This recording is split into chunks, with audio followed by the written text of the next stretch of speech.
www.congoconnexiontv.com. Un site nouveau dans un nouveau monde. Contactez-nous au 438 877 4064. Facebook Congo Connexion TV. Vous avez droit de savoir.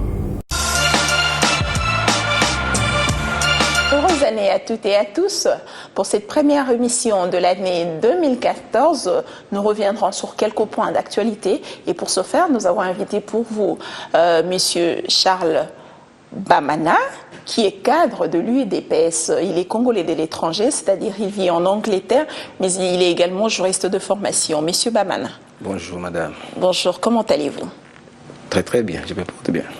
Alors, je vous ai présenté que vous évoluez en Angleterre, vous travaillez là-bas, mais vous faites également la politique, vous êtes au sein de l'UDPS. D'emblée, quand on parle de Congolais de l'étranger, on a une idée sur ceux qui font la politique, je ne dirais pas de la rue, mais une politique assez dispersée qu'on appelle les combattants ou le Bana Congo. Que pensez-vous de ce phénomène? Ce phénomène, eux-mêmes, ils s'appellent les Congolais de l'étranger, le résistant, ils s'appellent résistants.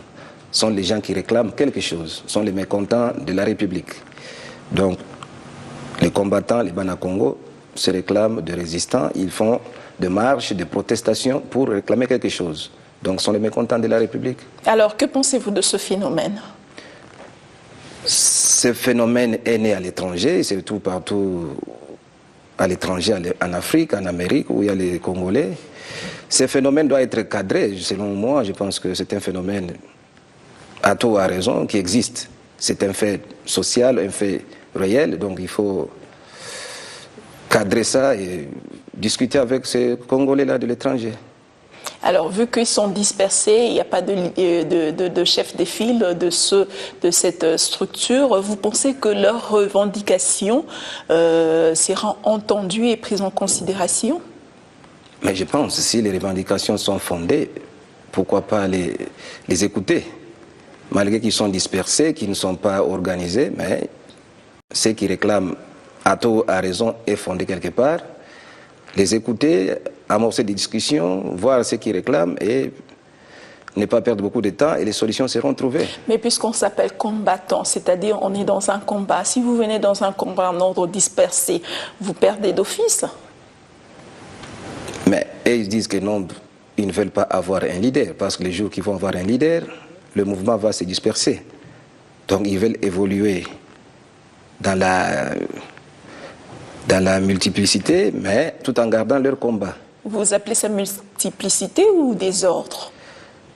Ah, celui qui va entendre qu'il veut parler des ordres, il parle des ordres, mais eux ils disent qu'ils sont multiples, mais ils défendent une certaine cause. Alors, lors de concertation nationale, on avait besoin de combattants pour venir représenter cette structure-là. Il y en a quelques-uns qui ont pris part aux concertations. Alors, comment pense-t-il apporter une pierre à l'édifice au développement de la RDC? Pour ceux qui sont venus aux concertations, ou dans l'ensemble, madame? Les Congolais de l'étranger qui ont pris part aux concertations, ils ont pris part aux concertations au nom de tous les combattants. Je pense que ceux qui sont venus aux concertations, il y a ceux qui sont animés d'une bonne foi, ceux qui veulent amener quelque chose à la République. Il y a aussi ceux qui sont venus pour leurs intérêts égoïstes, parce qu'ils savent que le phénomène, quand il y a concertation, quand il y a dialogue au Congo, après il y a partage des gâteaux. C'est pourquoi tu vois, ceux qui sont venus en vitesse, c'était pour, à tort, à raison, il y a ceux qui veulent contribuer à l'édification du pays et ceux qui veulent avoir part au partage du gâteau. Donc moi je pense, à mon humble avis, il faut faire la part des choses. Donc les écouter, qu'ils amènent leurs revendications, sont les enfants du pays. Ceux qui méritent, ils doivent travailler pour ce pays. Ce pays est vaste. Mais nous revenons quand même à cela. On va écouter qui, finalement, s'il n'y a pas de chef de file? Qui est-ce qu'on va écouter? Il faut écouter. À qui est-ce qu'on va poser la question? Moi, je pense qu'il faut aller à la source. Ces gens-là, quand même, ils ont des structures. Même s'ils n'ont pas un leader, ils ont quand même les gens qui les représentent. Les têtes d'affiche, les gens qui sont connus, les leaders d'opinion, que ce soit en Amérique, que ce soit en Afrique, que ce soit en Europe, il y a quand même les têtes d'affiche. Ce n'est pas un mouvement de haine? Ça dépend dans quel angle vous vous situez. De haine ou de jalousie?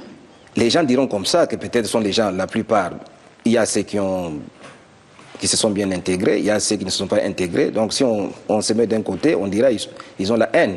Si on se met du côté de ceux qui sont bien intégrés, on dira qu'ils font de bonnes revendications. Donc ça dépend de ce qu'on veut avoir d'eux. Donc moi je pense que, en général, ces gens-là défendent une cause.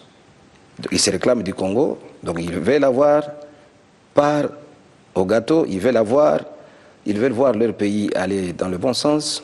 Donc moi je pense, à mon humble avis, qu'il faut aller vers la source, aller voir les vrais leaders de ces gens-là, les vrais leaders d'opinion, discuter avec eux, et les choses iront dans le bon sens. Ben voilà, vous êtes de l'UDPS, vous êtes cadre de l'UDPS. Que pensez-vous de la politique qu'entretient ce parti, celle de la chaise vide? Les autres parleront de la politique de la chaise vide, moi je parlerai de la politique de l'UDPS. Chaque parti a sa politique. À l'UDPS, c'est un parti qui défend l'idéal. Si l'UDPS ne se retrouve pas, madame, l'UDPS ne va pas aller entrer dans des concertations, dans des combines. Donc l'UDPS veut suivre sa ligne de conduite. L'UDPS est créé dans les années 80. Donc l'UDPS ne doit pas peut-être au jour au lendemain changer sa position. Donc l'UDPS doit défendre ses idées. Et dès que ces idées se retrouvent quelque part, l'UDPS sera à côté. Donc à l'UDPS, on est constant, on défend l'idéal jusqu'à ce que l'UDPS va voir les objectifs atteints. Mais alors qu'on dit de la politique est rationnelle, elle est dynamique. Que pensez-vous de cela? Ça sont les définitions des dictionnaires. La politique est rationnelle, la politique est dynamique. Mais la politique de l'UDPS, l'UDPS veut la politique réelle, la politique sociale, la politique qu'on parle du doigt. L'UDPS jusque-là ne voit pas sa politique retrouvée quelque part, parce que l'UDPS c'est un parti qui défend le social. Et l'UDPS, s'il voit le peuple congolais en train de se rechercher, l'UDPS pense que ses objectifs ne sont pas encore atteints. Donc à l'UDPS, on ne perd pas le temps, on est constant, on est dans la bonne direction. Politique de la chaise vide, pour le moment on ne peut pas parler de la chaise vide parce qu'il n'y a jamais eu la chaise pleine. Donc je pense à l'UDPS, laissons le temps au temps, et l'UDPS fait son combat non-violente, et la non-violence, ça paye. Donc ce que je peux dire, il n'y a pas de problème de chaise vide. Eh bien, depuis que l'UDPS entretient cette politique, est-ce qu'il a déjà eu gain de cause? Ça fait depuis Mobutu que l'UDPS entretient cette politique. Pourquoi il n'est pas dynamique? Le problème, ce n'est pas des dynamiques ou des quoi. Je pense que le problème qui se pose, c'est le problème de ce qu'on gagne en retour. L'UDPS s'est battu. Qu'est-ce que l'UDPS gagne en retour? L'UDPS a en gagné. Dehors du mythe qui entretient Tshisekedi. L'UDPS a gagné l'instauration de la démocratie dans ce pays, c'est déjà une grande chose. Si l'UDPS s'est battu pour le pouvoir ou pour le mangeoire, je pense qu'aujourd'hui l'UDPS ne sera pas là où il est. L'UDPS s'est battu pour l'instauration de la démocratie. Et le couronnement de tout ça, c'est la gestion de la chose publique. Donc pour le moment, l'UDPS va vers un combat qui est instauration de la démocratie. Et dès que cet objectif est atteint, je pense que l'UDPS va passer aux deuxième étape qui est la gestion de la chose publique. Mais les gens pensent, comme l'UDPS n'a jamais été au pouvoir, que l'UDPS ne gagne pas. Mais l'UDPS est en train de gagner beaucoup de choses. Aujourd'hui, les Congolais sont libres. Aujourd'hui, les Congolais parlent, ils ont des partis politiques. Les Congolais parlent sur le plateau librement. Je pense que quelque part, l'UDPS a contribué aussi pour l'instauration de la démocratie dans ce pays. C'est ça ce que nous avons gagné. Mais aller dans le sens que l'UDPS est en train de faire du surplace, je pense que c'est les gens qui ne comprennent pas le combat de l'UDPS. Voilà, le budget, parlons de social, la politique sociale qu'entretient l'UDPS, le projet du budget 2014 a été déclaré recevable. Le projet du budget que le gouvernement en place a présenté a été jugé recevable. Que pensez-vous de ce projet qui remonte à 7 milliards de dollars? Et d'emblée, les budgets devaient être recevables. Parce que si les budgets étaient rejetés, je ne sais pas ce qu'on devait remplacer. Mais voyons qu'est-ce qui est le problème de fond. Le problème de fond, c'est 7 milliards de dollars pour un pays à la dimension d'un continent. 7 milliards dans d'autres pays, c'est le budget d'une commune ou d'une sous-région. Je pense que nous devons faire beaucoup d'efforts. Si nous voulons que le Congo soit un grand pays, nous devons travailler avec un grand budget un budget à la dimension du Congo. Mais le budget de 7 milliards, c'est bon pour le départ. Mais nous devons nous demander, le Congo avec les ressources que nous avons, les ressources minières, tout ce qu'on a, et on ne parvient pas à maximiser les recettes pour avoir un grand budget. Donc il y a un problème quelque part. Donc nous devons faire des efforts pour que le Congo retrouve sa place. Mais l'année passée, le budget n'était pas à ce montant-là, c'est-à-dire on a quand même maximisé les recettes, ne trouvez-vous pas? Mais le problème, c'est que nous voulons de ce budget-là. Si vous voulez un budget de 7 milliards, qu'est-ce qu'on peut construire avec 7 milliards? Dans d'autres pays, 7 milliards, c'est un chantier. Il faut commencer quelque part. Quelque part, mais le Congo a combien d'années aujourd'hui? 60 ans d'indépendance. Et nous devons toujours évoluer avec les 7 milliards, 5 milliards, 4 milliards. Nos voisins qui sont en face, ils ont quel budget? L'Angola.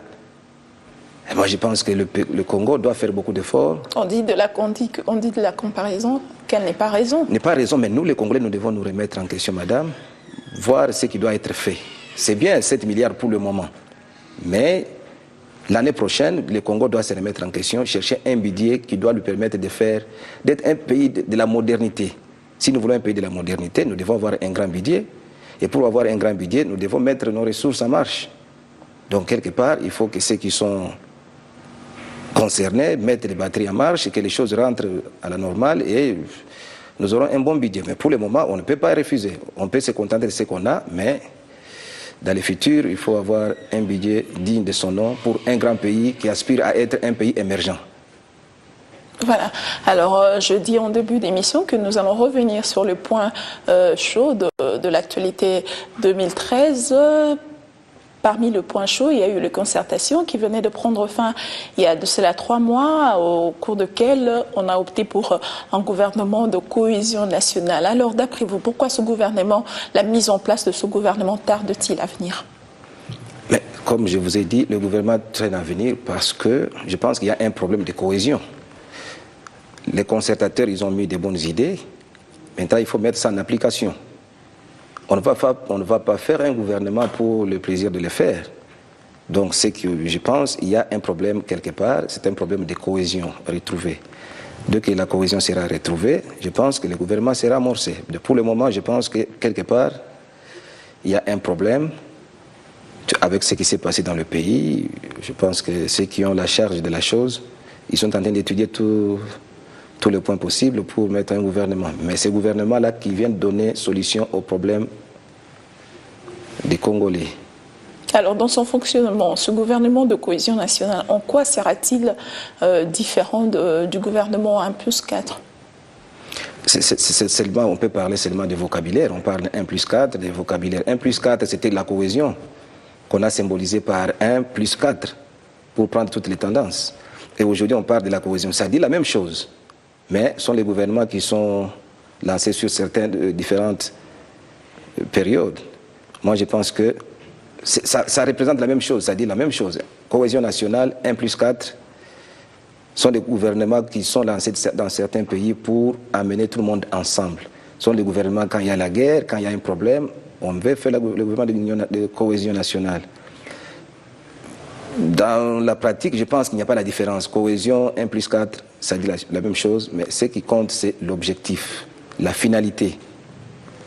Que le gouvernement nous amène quoi? La cohésion, qui nous amène la prospérité, la paix et la quiétude.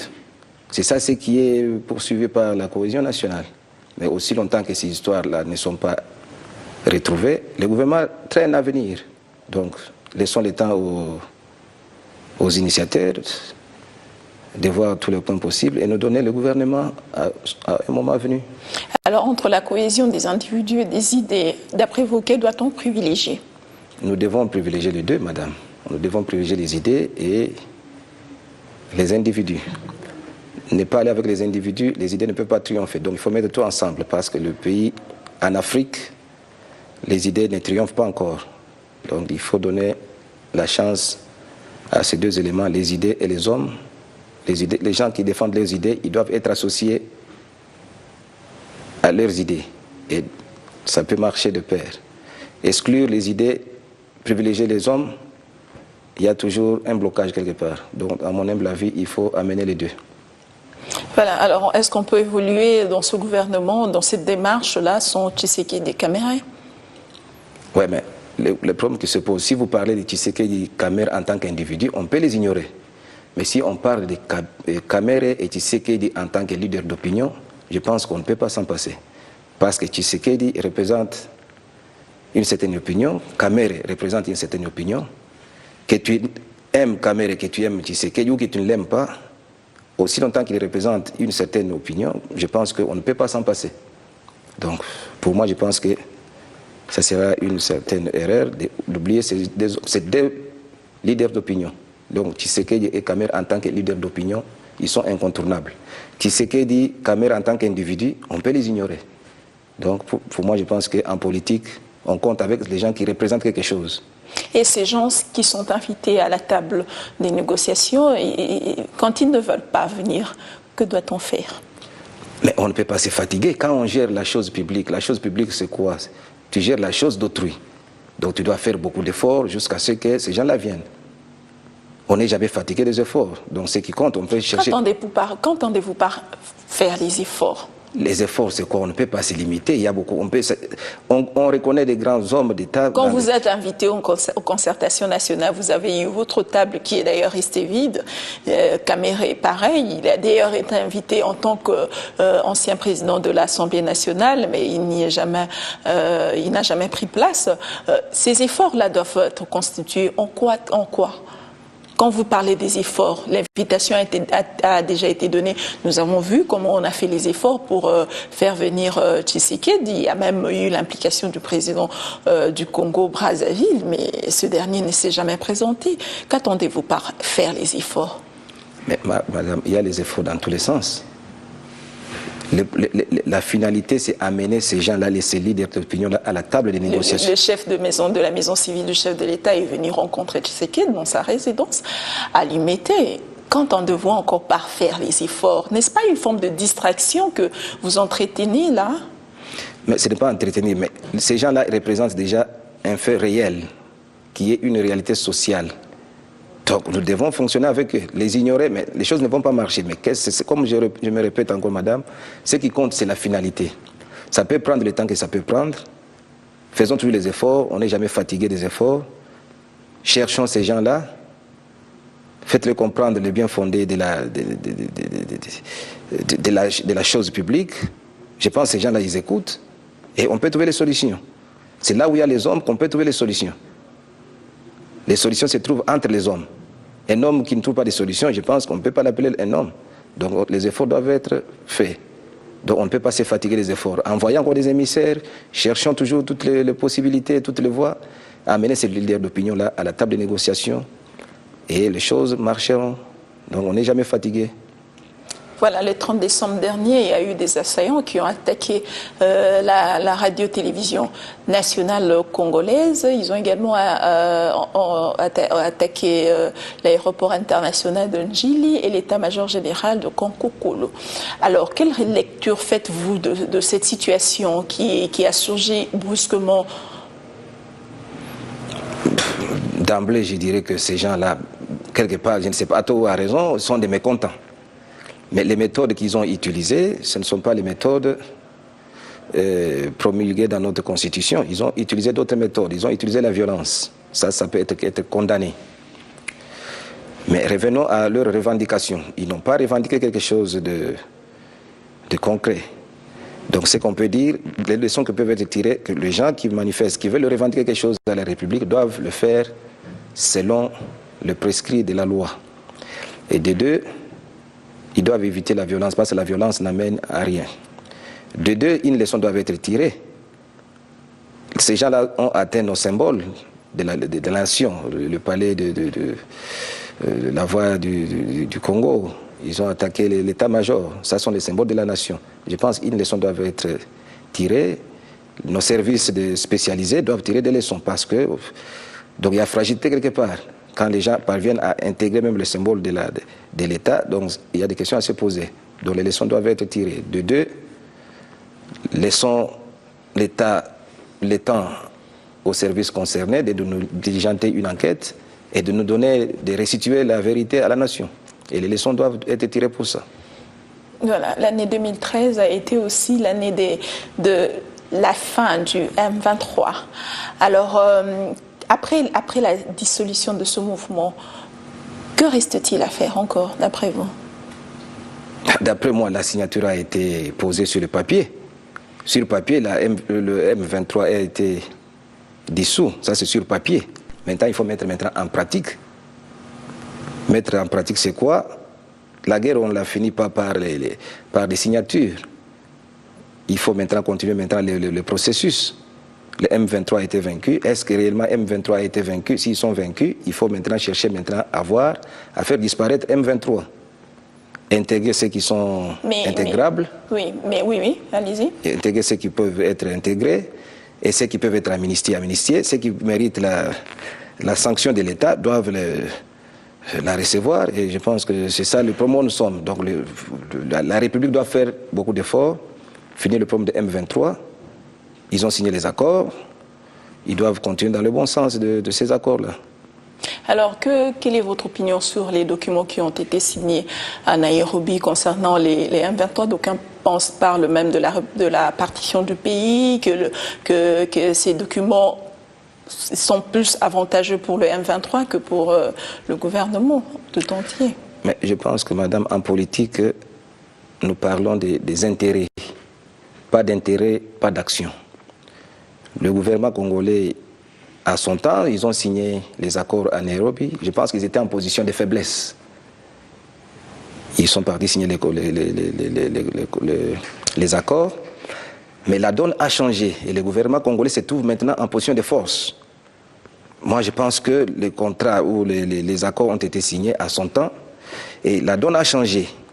Si vous voyez le gouvernement congolais en train d'aller à pas de tortue, je pense qu'il se voit en position de force. Ce qu'il faut faire, que le gouvernement congolais revisite ces accords.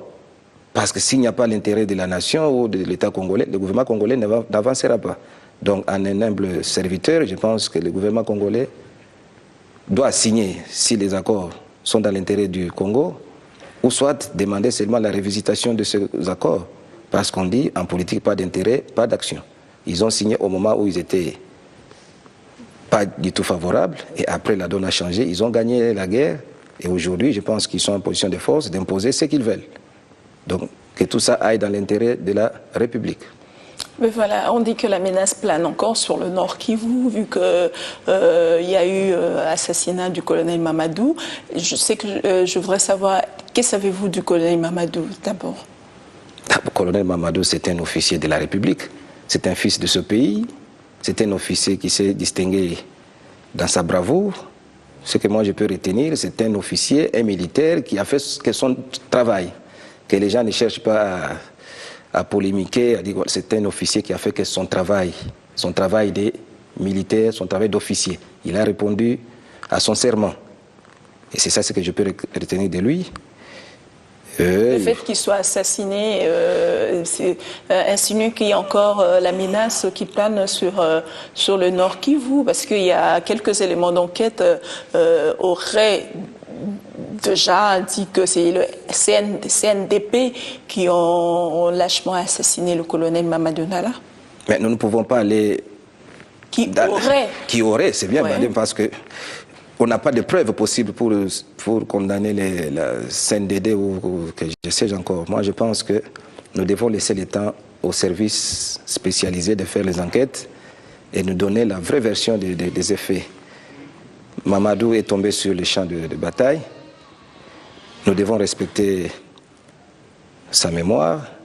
Ce qui peut être fait est que la République ou le gouvernement congolais doit faire un effort de sécuriser cette zone de l'Est qui connaît beaucoup de soubresauts pendant beaucoup d'années.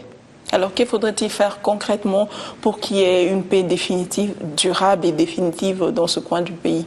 Mais moi, je pense que la paix viendra de toute la République. Ce n'est pas seulement à l'Est où il y a un problème. Il y a un problème maintenant au Nord Katanga, par-ci, par-là. Avec les Kata-Katanga. Je pense que le problème est un peu généralisé. Moi, je demande aux dirigeants de la République de faire beaucoup d'efforts. Pourquoi il y a ces gens-là? Pourquoi il y a ces revendications? Donc, il faut faire toujours beaucoup d'efforts pour amener ces gens-là, ces fils de la République, à la table de négociation, ces problèmes-là vont finir. L'Est est toujours une zone insécurisée, mais on ne peut pas dire ça comme un état de fait. Ce qu'il faut faire, nous avons gagné la bataille, et maintenant il faut continuer maintenant dans le sens de pacification de l'Est. Nous avons gagné et la bataille et la guerre. Et la guerre... Parce que gagner la bataille est une chose, gagner la guerre en est une autre. Mais la guerre n'est pas du tout, on ne l'a pas encore gagnée, mais c'est pourquoi je vous dis, on a gagné peut-être une partie de cette guerre. Parce qu'il y a encore des groupes armés qui sont là-bas, qui pilulent à l'Est. Les Maïmaï et les autres sont toujours des groupes néfastes pour la République. Ce qu'il faut faire, il faut aller dans le sens. M23 a été vaincu, ils ont signé les accords. On peut élargir ce cadre-là à d'autres groupes armés. Et l'Est va retrouver la paix. Donc tout ça peut se faire dans le cadre du dialogue, de la cohésion qu'on parle. C'est ça la cohésion même, la cohésion.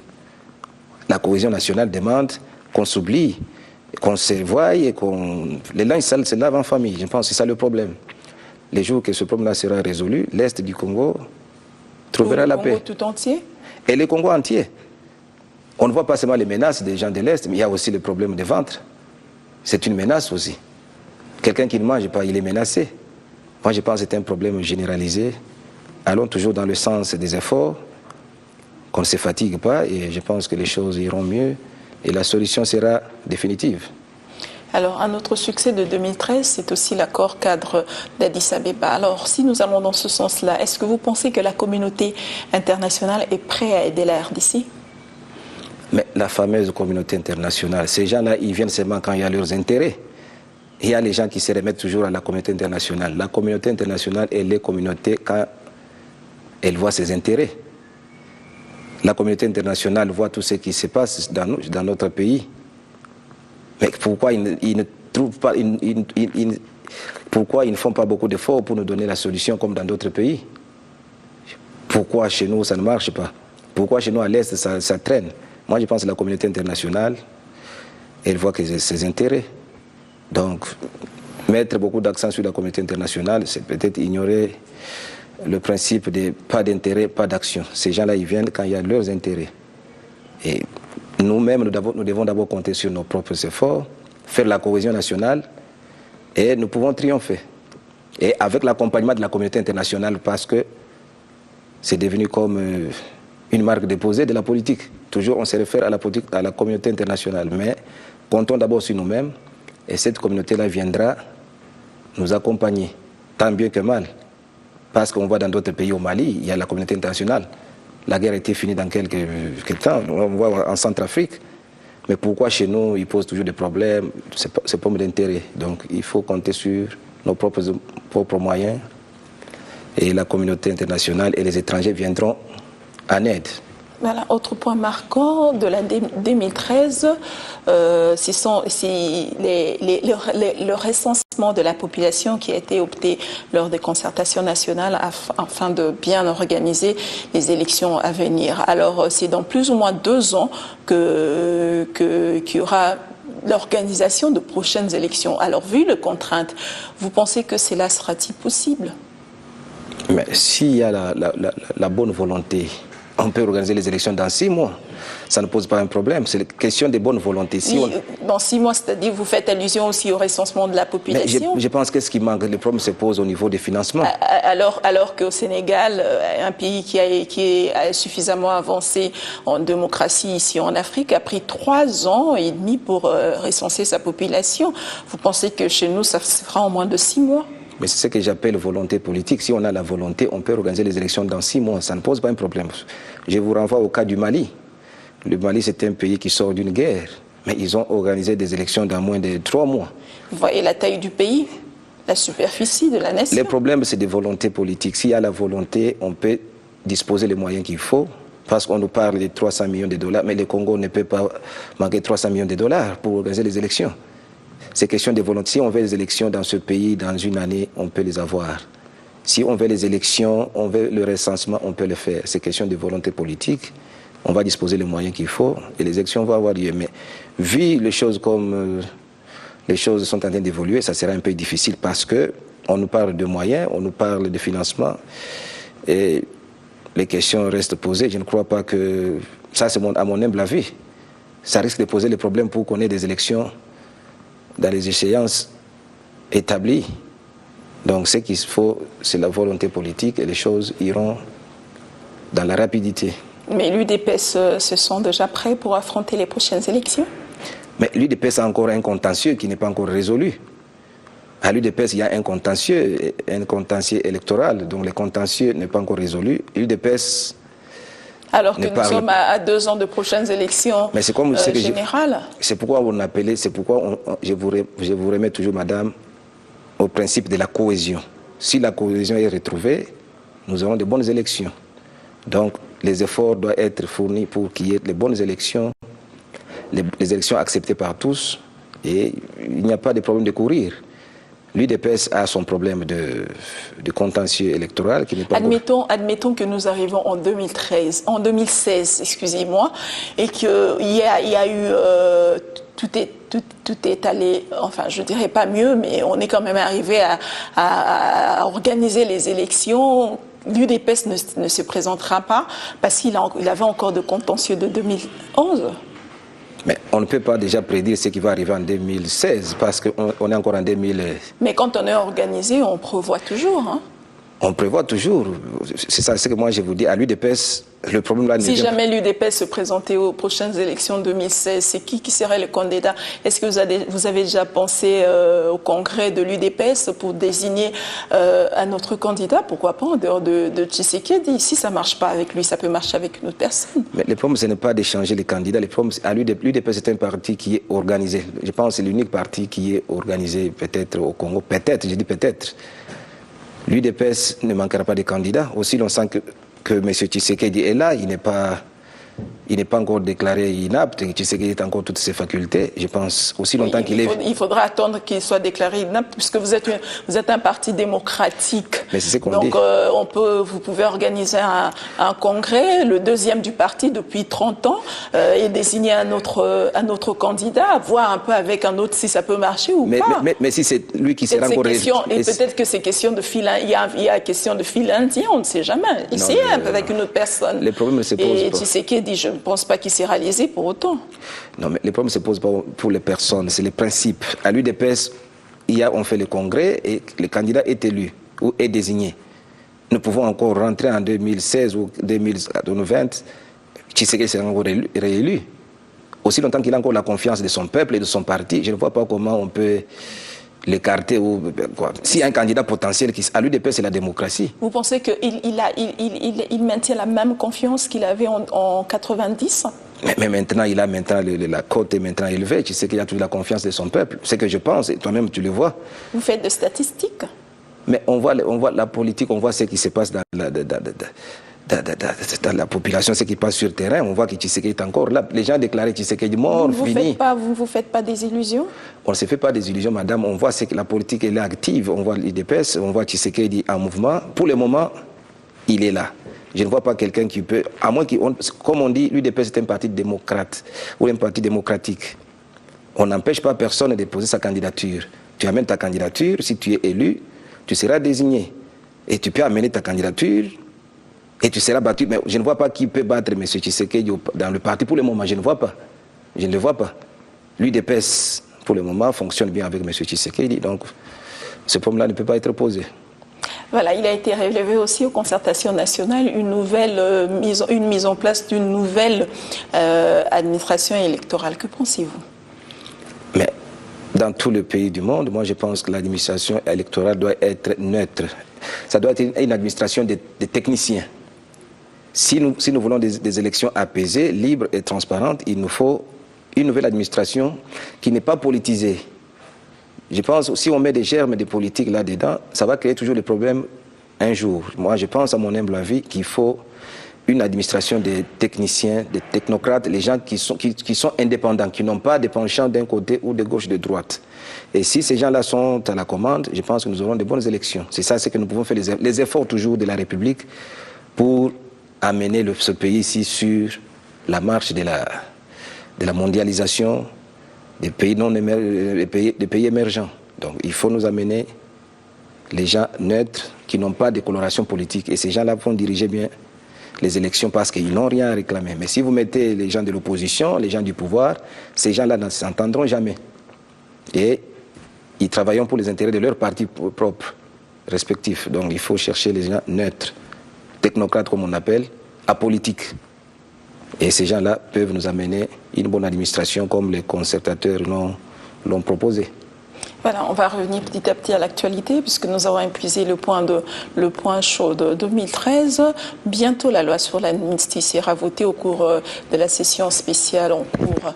Alors, si on va amnistier les M23, que pensez-vous de Coutinho Fernando, de sa situation? D'emblée, je dirais que Coutinho, d'abord, c'est un fils de ce pays. Il a purgé sa peine. S'il y a amnistie, il y a, je pense que Coutinho, le cas de Coutinho, d'abord, ça ne demande pas l'amnistie. Coutinho a purgé sa peine.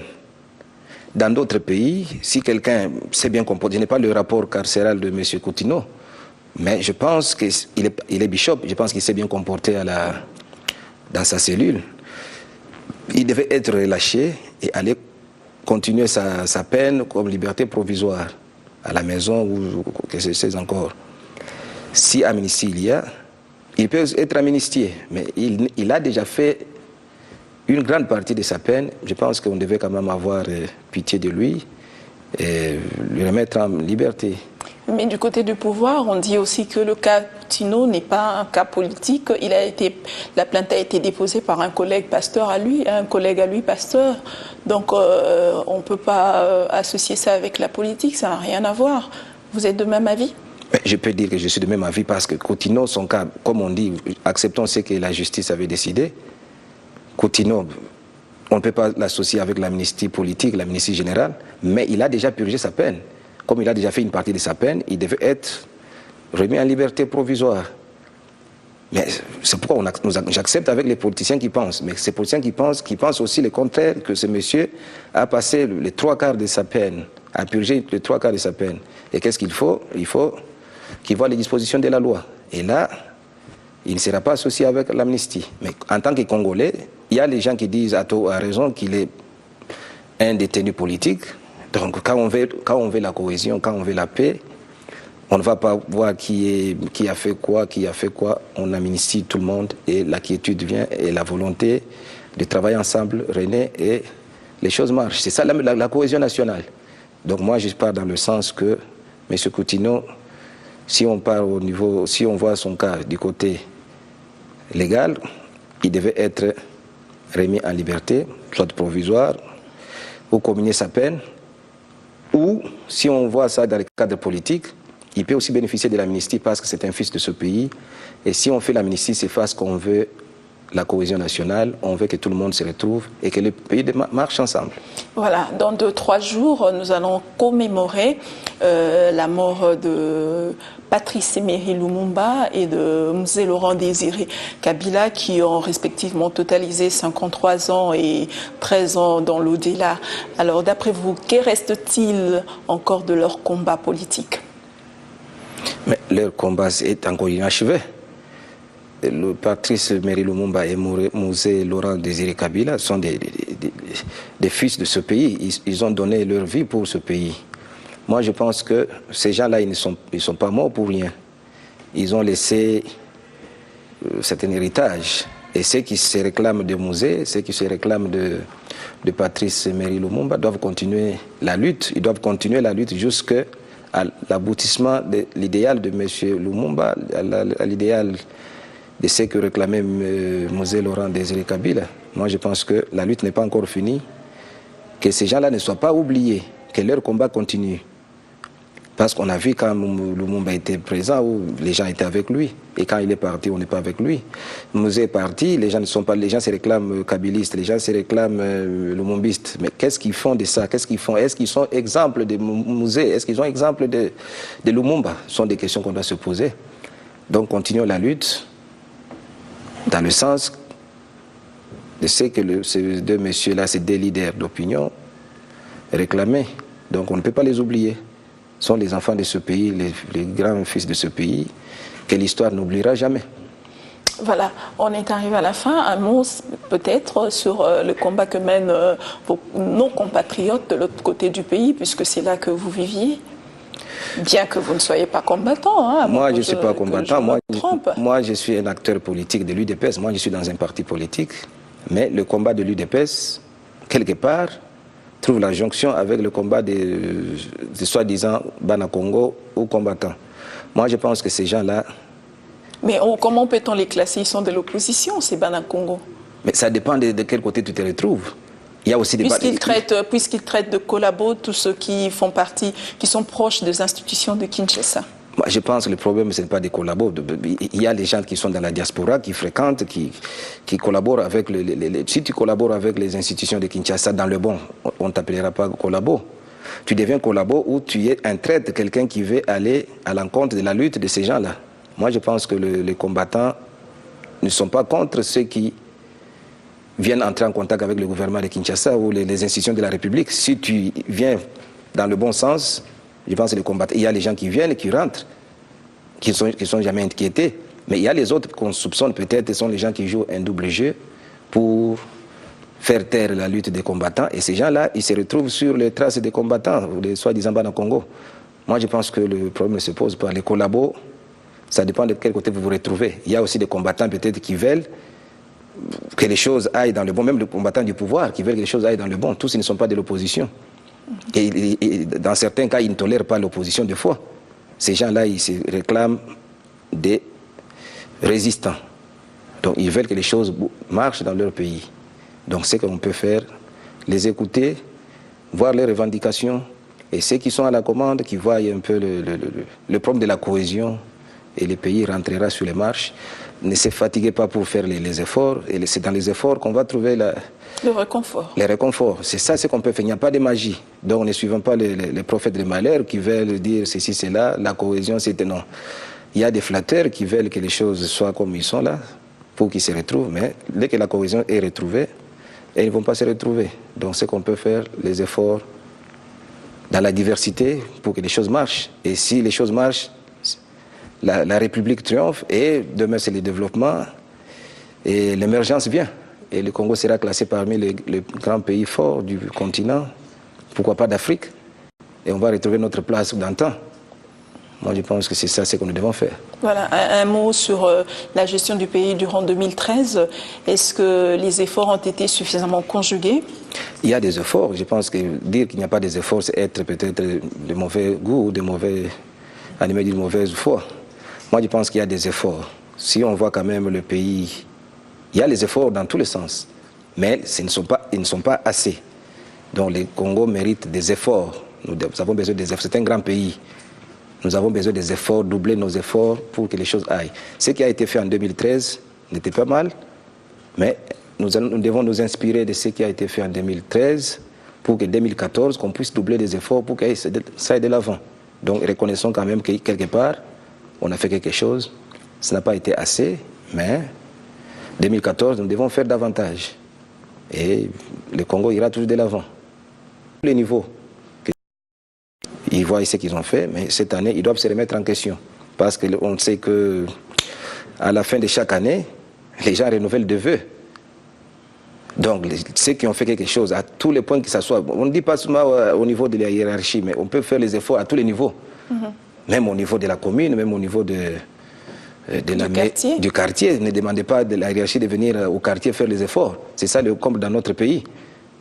Donc, à tous les niveaux, si tu as fait des efforts en 2013, essaie de doubler ces efforts-là en 2014, que les choses marchent.